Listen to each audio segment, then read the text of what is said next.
श्रीमद्भागवत कथा। श्रीमद्भागवत महापुराण अथ नवमो अध्याय। ध्रुव का वर पाकर घर लौटना।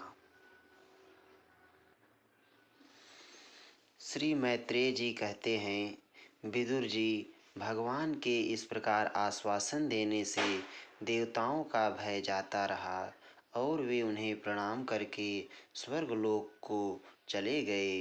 तदनंतर विराट स्वरूप भगवान गरुड़ पर चढ़कर अपने भक्त को देखने के लिए मधुवन में आए।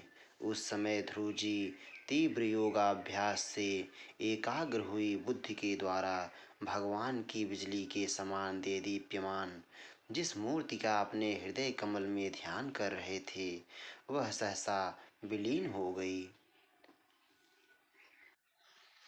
इससे घबराकर उन्होंने ज्यों ही नेत्र खोले कि भगवान के उसी रूप को बाहर अपने सामने खड़ा देखा।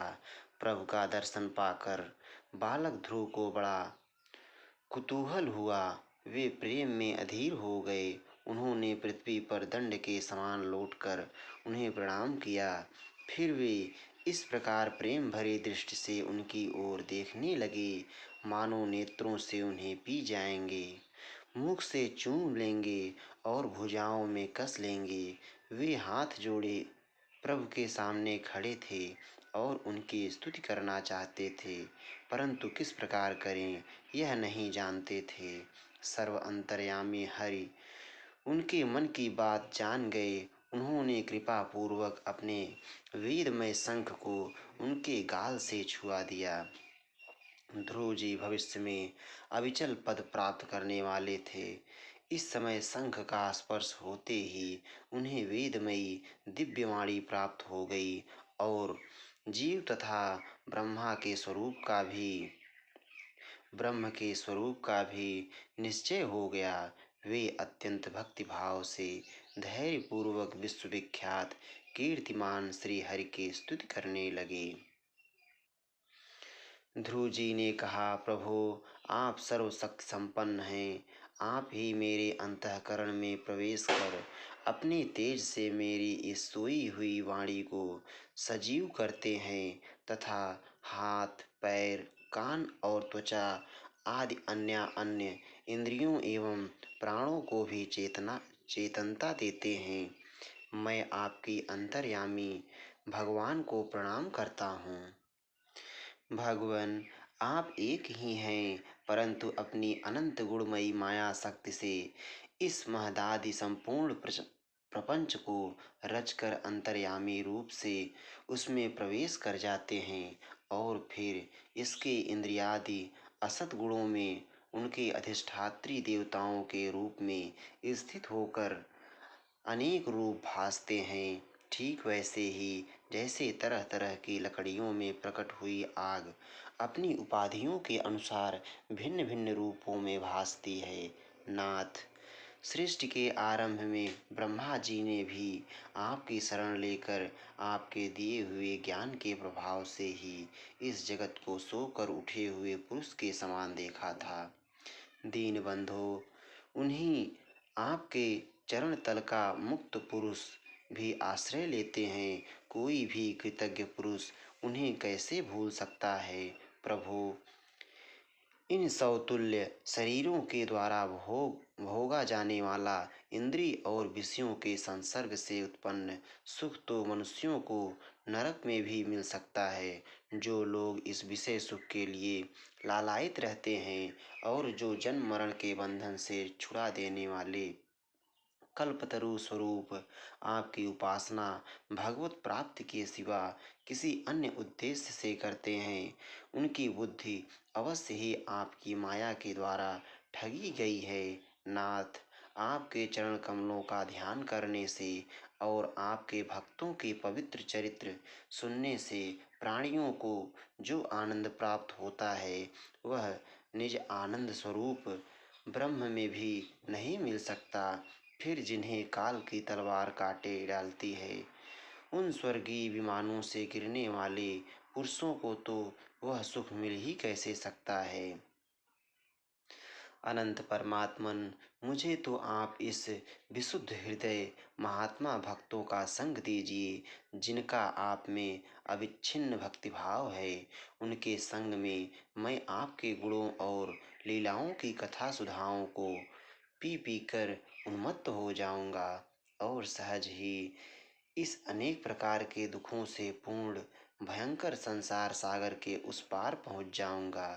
कमलनाभ प्रभु, जिनका चित्त आपके चरण कमल की सुगंध में लुभाया हुआ है, उन महानुभावों का जो लोग संग करते हैं, वे अपने इस अत्यंत प्रिय शरीर और इसके संबंधी पुत्र मित्र गृह और स्त्री आदि की सुध भी नहीं करते।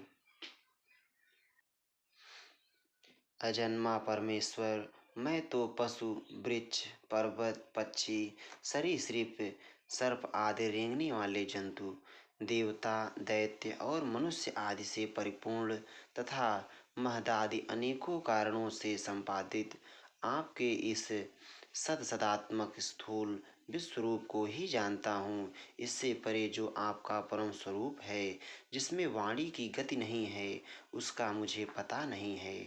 भगवन, कल्प का अंत होने पर योग निद्रा में स्थित जो परम पुरुष इस संपूर्ण विश्व को अपने उदर में लीन करके शेष जी के साथ उन्हीं की गोद में शयन करते हैं तथा जिनके नाभि समुद्र से प्रकट हुए सर्वलोक में स्वर्ण वर्ण कमल से परम तेजोमय ब्रह्मा जी उत्पन्न हुए, वे भगवान आप ही हैं। मैं आपको प्रणाम करता हूँ। प्रभु, आप अपनी अखंड चिन्मयी दृष्टि से बुद्धि की सभी अवस्थाओं के साक्षी हैं तथा नित्य मुक्त शुद्ध सत्व में सर्वज्ञ परमात्म स्वरूप निर्विकार आदि पुरुष खड़ैश्वर्य संपन्न एवं तीनों गुणों के अधीश्वर हैं। आप जीव से सर्वथा भिन्न हैं तथा संसार की स्थिति के लिए यज्ञाधिष्ठाता विश्व रूप से विराजमान हैं। आपसे ही विद्या अविद्या आदि विरुद्ध गतियों वाली अनेकों शक्तियाँ धारावाहिक रूप से निरंतर प्रकट होती रहती हैं। आप जगत के कारण अखंड अनादि अनंत आनंदमय निर्विकार ब्रह्म स्वरूप हैं। मैं आपकी शरण हूँ। भगवन, आप परमानंद मूर्ति हैं। जो लोग ऐसा समझकर निष्काम भाव से आपका निरंतर भजन करते हैं, उनके लिए राज्य आदि भोगों की अपेक्षा आपके चरण कमलों की प्राप्ति ही भजन का सच्चा फल है। स्वामिन, यद्यपि बात ऐसी ही है तो भी गौ जैसे अपने तुरंत के जन्मे हुए बछड़े को दूध पिलाती और व्याघ्र आदि से बचाती रहती है, उसी प्रकार आप भी भक्तों पर कृपा करने के लिए निरंतर विकल रहने के कारण हम जैसे सकाम जीवों की भी कामना पूर्ण करके उनकी संसार भय से रक्षा करते रहते हैं। श्री मैत्रेय जी कहते हैं, विदुर जी, जब शुभ संकल्प वाले मतिमान ध्रुव जी ने इस प्रकार स्तुति की, तब भक्त वत्सल भगवान उनकी प्रशंसा करते हुए कहने लगे। श्री भगवान ने कहा, उत्तम व्रत का पालन करने वाले राजकुमार, मैं तेरे हृदय का संकल्प जानता हूँ। यद्यपि उस पद का प्राप्त होना बहुत कठिन है, तो भी मैं तुझे वह देता हूँ। तेरा कल्याण हो। भद्र, जिस तेजोमय अविनाशी लोक को आज तक किसी ने प्राप्त नहीं किया, जिसके चारों ओर ग्रह नक्षत्र और तारागण रूप ज्योतिष चक्र उसी प्रकार चक्कर काटता रहता है, जिस प्रकार मेढी के चारों ओर दंवरी के बैल घूमते रहते हैं।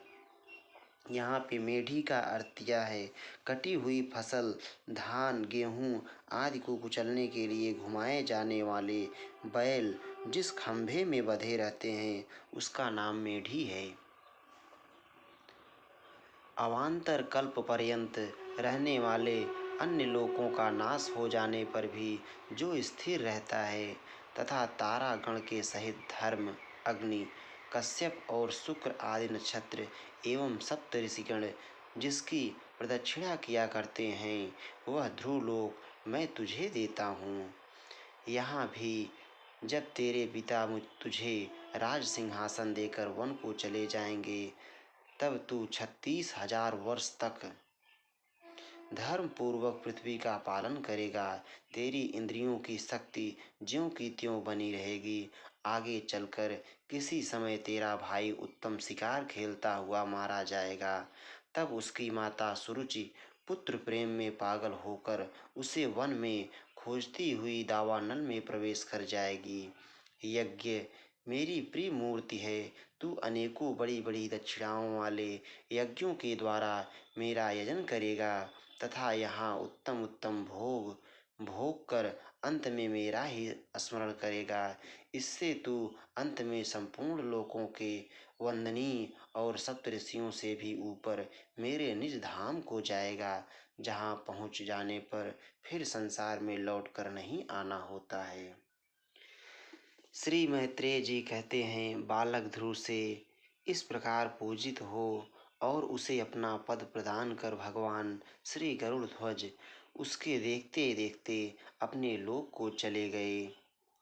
प्रभु की चरण सेवा से संकल्पित वस्तु प्राप्त हो जाने के कारण यद्यपि ध्रुव जी का संकल्प तो निवृत्त हो गया, किंतु उनका चित्त विशेष प्रसन्न नहीं हुआ। फिर वे अपने नगर को लौट गए। विदुर जी ने पूछा, ब्राह्मण मायापति श्री हरि का परम पद तो अत्यंत दुर्लभ है और मिलना भी उनके चरण कमलों की उपासना से ही है। ध्रुव जी भी सारा सार का पूर्ण विवेक रखते थे, फिर एक ही जन्म में उस परम पद को पा लेने पर भी उन्होंने अपने को अकृतार्थ क्यों समझा। श्री मैत्रेय जी ने कहा, ध्रुव जी का हृदय अपनी सौतेली माता के वाग बाणों से विध गया था तथा वर मांगने के समय भी उन्हें उनका स्मरण बना हुआ था। इसी से उन्होंने मुक्तिदाता श्री हरि से मुक्ति नहीं मांगी। अब जब भगवत दर्शन से वह मनोमालिन्य दूर हो गया तो उन्हें अपनी इस भूल के लिए पश्चाताप हुआ। ध्रुव जी मन ही मन कहने लगे, अहो सनकादि ऊर्ध्वरेता नैष्ठिक ब्रह्मचारी सिद्ध भी जिन्हें समाधि द्वारा अनेकों जन्मों में प्राप्त कर पाते हैं, उन भगवत चरणों की छाया को मैंने 6 महीने में ही पा लिया, किंतु चित्त में दूसरी वासना रहने के कारण मैं फिर उनसे दूर हो गया। अहो मुझ मंद भाग्य की मूर्खता तो देखो। मैंने संसार पास को काटने वाले प्रभु के पाद पद्मों में पहुंचकर भी उनसे नाशवान वस्तु की ही याचना की। देवताओं को स्वर्ग भोग के पश्चात फिर नीचे गिरना होता है, इसलिए वे मेरी भगवत प्राप्ति रूप उच्च स्थिति को सहन नहीं कर सके, अतः उन्होंने ही मेरी बुद्धि को नष्ट कर दिया। तभी तो मुझ दुष्ट ने नारद जी की यथार्थ बात भी स्वीकार नहीं की। यद्यपि संसार में आत्मा के सिवा दूसरा कोई भी नहीं है, तथापि सोया हुआ मनुष्य जैसे स्वप्न में अपनी ही कल्पना किए हुए व्याघ्र आदि से डरता है, उसी प्रकार मैंने भी भगवान की माया से मोहित होकर भाई को ही शत्रु मान लिया और व्यर्थ ही द्वेष रूप हार्दिक रोग से जलने लगा। जिन्हें प्रसन्न करना अत्यंत कठिन है, उन्हीं विश्वात्मा श्री हरि को तपस्या द्वारा प्रसन्न करके मैंने जो कुछ मांगा है वह सब व्यर्थ है। ठीक उसी तरह जैसे गतायु पुरुष के लिए चिकित्सा व्यर्थ होती है। ओह मैं बड़ा भाग्यहीन हूँ। संसार बंधन का नाश करने वाले प्रभु से मैंने संसार ही मांगा। मैं बड़ा ही पुण्यहीन हूँ। जिस प्रकार कोई कंगला किसी चक्रवर्ती सम्राट को प्रसन्न करके उससे तुझ सहित चावलों की कनी मांगे, उसी प्रकार मैंने भी आत्मानंद प्रदान करने वाले श्री हरि से मूर्खतावश व्यर्थ का अभिमान बढ़ाने वाले उच्च पद आदि ही मांगे हैं।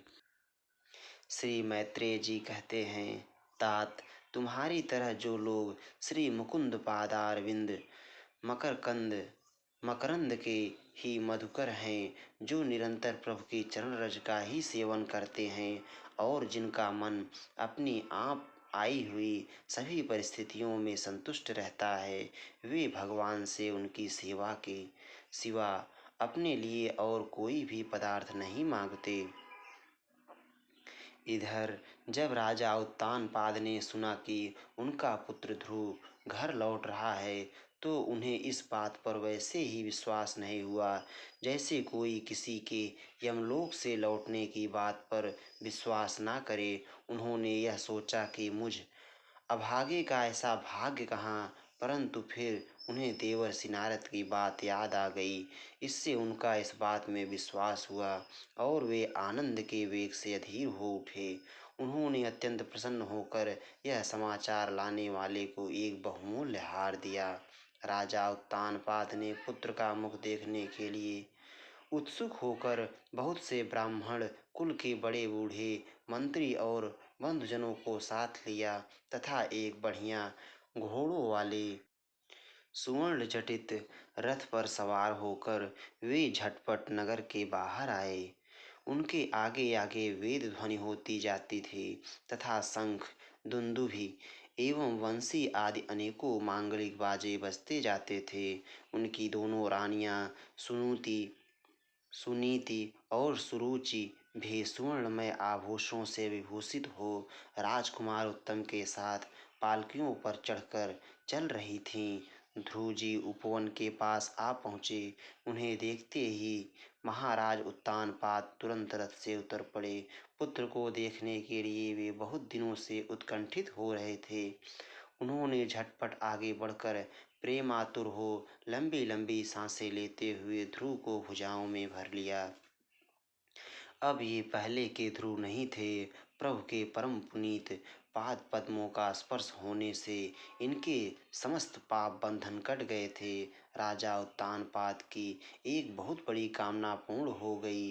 उन्होंने बार बार पुत्र का सिर सूंघा और आनंद तथा प्रेम के कारण निकलने वाले ठंडे ठंडे आंसुओं से उन्हें नहला दिया। तदनंतर सज्जनों में अग्रगण्य ध्रुव जी ने पिता के चरणों में प्रणाम किया और उनसे आशीर्वाद पाकर कुशल प्रश्न आदि से सम्मानित हो दोनों माताओं को प्रणाम किया। छोटी माता सुरुचि ने अपने चरणों पर झुके हुए बालक ध्रुव को उठाकर हृदय से लगा लिया और अश्रुगदगद वाणी से चिरंजीवी रहो ऐसा आशीर्वाद दिया। जिस प्रकार जल स्वयं ही नीचे की ओर बहने लगता है, उसी प्रकार मैत्री आदि गुणों के कारण जिस पर श्री भगवान प्रसन्न हो जाते हैं, उसके आगे सभी जीव झुक जाते हैं। इधर उत्तम और ध्रुव दोनों ही प्रेम से विह्वल होकर मिले। एक दूसरे के अंगों का स्पर्श पाकर उन दोनों के ही शरीर में रोमांच हो आया तथा नेत्रों से बार बार आंसुओं की धारा बहने लगी। ध्रुव की माता सुनीति अपने प्राणों से भी प्यारे पुत्र को गले लगाकर सारा संताप भूल गई। उसके सुकुमार अंगों के स्पर्श से उसे बड़ा ही आनंद प्राप्त हुआ। वीरवर विदुर जी वीर माता सुनीति के स्तन उसके नेत्रों से झरते हुए मंगलमय आनंद आश्रुओं से भीग गए और उनसे बार बार दूध बहने लगा। उस समय पूर्ववासी लोग उनकी प्रशंसा करते हुए कहने लगे, महारानी जी, आपका लाल बहुत दिनों से खोया हुआ था। सौभाग्यवश अब वह लौट आया। यह हम सबका दुख दूर करने वाला है। बहुत दिनों तक भूमंडल की रक्षा करेगा। आपने अवश्य ही शरणागत भय भंजन श्री हरि की उपासना की है। उनका निरंतर ध्यान करने वाले धीर पुरुष परम दुर्जय मृत्यु को भी जीत लेते हैं। विदुर जी इस प्रकार जब सभी लोग ध्रुव के प्रति अपना लाड प्यार प्रकट कर रहे थे, उसी समय उन्हें भाई उत्तम के सहित हथनी पर चढ़ाकर महाराज उत्तानपाद ने बड़े हर्ष के साथ राजधानी में प्रवेश किया। उस समय सभी लोग उनके भाग्य की बड़ाई कर रहे थे। नगर में जहाँ तहाँ मगर के आकार के सुंदर दरवाजे बनाए गए थे तथा फल फूलों के गूच्छों से सहित केले के खंभे और सुपारी के पौधे सजाए गए थे। द्वार द्वार पर दीपक के सहित जल के कलश रखे हुए थे, जो आम के पत्तों, वस्त्रों, पुष्पमालाओं तथा मोती की लड़ियों से सुसज्जित थे। जिन अनेकों परकोटों, फाटकों और महलों से नगरी सुशोभित थी। उन सबको स्वर्ण की सामग्रियों से सजाया गया था तथा उनके कंगूरे विमानों के शिखरों के समान चमक रहे थे। नगर के चौक, गलियों और अटारियों, सड़कों को झाड़ बुहार कर उन पर चंदन का छिड़काव किया गया था और जहाँ तहाँ खील, चावल, पुष्प, फल, जौ एवं अन्य मांगलिक उपहार सामग्रियाँ सजी रखी थीं। ध्रुव जी राजमार्ग से जा रहे थे। उस समय जहाँ तहाँ नगर की शीलवती सुंदरियाँ उन्हें देखने को एकत्र हो रही थीं। उन्होंने वात्सल्य भाव से अनेकों शुभ आशीर्वाद देते हुए उन पर सफ़ेद सरसों, अक्षत, दही, जल, पूर्वा, पुष्प और फलों की वर्षा की। इस प्रकार उनके मनोहर गीत सुनते हुए ध्रुव जी ने अपने पिता के महल में प्रवेश किया। वह श्रेष्ठ भवन महामूल्य मणियों की लड़ियों से सुसज्जित था। उसमें अपने पिता के लाड प्यार का सुख भोगते हुए वे उसी प्रकार आनंद पूर्वक रहने लगे जैसे स्वर्ग में देवता लोग रहते हैं। वहाँ दूध के फेन के समान सफ़ेद और कोमल शय्याएँ, हाथी दांत के पलंग, सुनहरी कामदार पर्दे, बहुमूल्य आसन और बहुत सा सोने का सामान था। उसकी स्फटिक और महामरकतमणि पन्ने की दीवारों में रत्नों की बनी हुई स्त्री मूर्तियों पर रखे हुए मणिमय दीपक जगमगा रहे थे।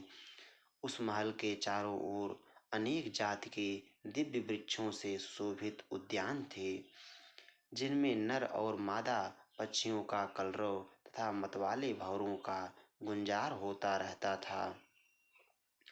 उन बगीचों में वैदूर्य मणि पुखराज की सीढ़ियों से सुशोभित बावलियाँ थीं, जिनमें लाल, नीले और सफ़ेद रंग के कमल खिले रहते थे तथा हंस, कारंडव, चकवा एवं सारस आदि पक्षी क्रीड़ा करते रहते थे। राजर्षि उत्तानपाद ने अपने पुत्र के अति अद्भुत प्रभाव की बात देवर्षि नारद से पहले ही सुन रखी थी।